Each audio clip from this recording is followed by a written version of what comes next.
As Dr. King taught us, whatever our color, background, or zip code, every American should have equal freedom to vote and equal say in decisions that impact our lives. As he said, voting is the foundational stone for political action.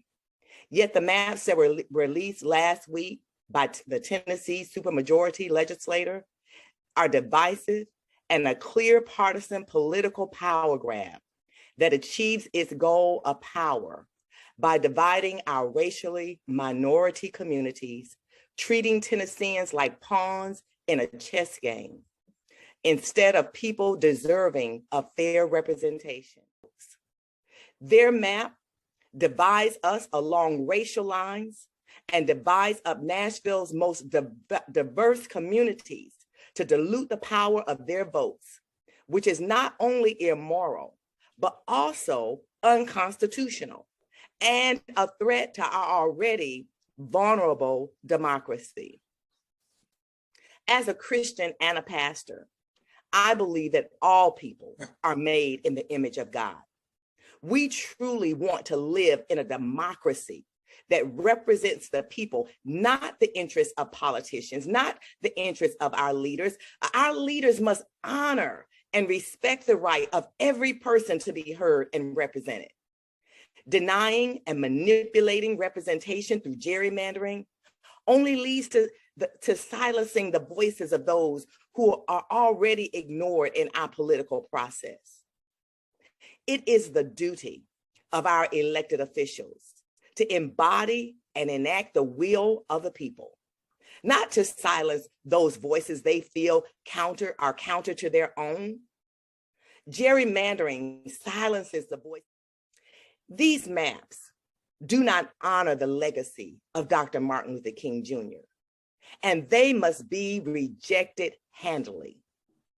And just because it is within their legal right to draw these maps in this way does not make it right. Leaders shouldn't be able to divide up the community to choose their voters. Voters should be able to choose their leaders. If we were to imagine maps that would honor the legacy of King, they would keep communities whole and honor the power of every voter. Politicians hungry for power work earnestly and endlessly to carve up otherwise unified communities in order to preserve their own political power. And this is exactly what these maps have done in Nashville and also across our state. These maps were drawn with the intention of silencing the voices of communities in need and reducing the collective funding for our schools, roads, and hospitals. Unfortunately, Jesus' parable of the dishonest steward who sacrificed his integrity because he was afraid he was about to be fired kind of naturally sprang into my mind as I read about the new districting maps, including things like carving Nashville up into 3 pieces and putting about 40% of the state who tend to vote Democratic at about 11% of representation. What are folks so afraid of?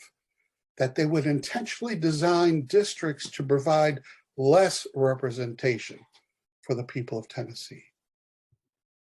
As we have said throughout this press call, no matter our color, background, or zip code, every American should have equal freedom to vote and equal say in decisions that impact their lives.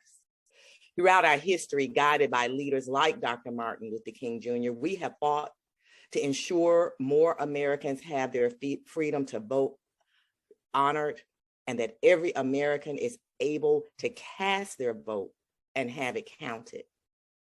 We do look to our leaders for moral leadership and authority.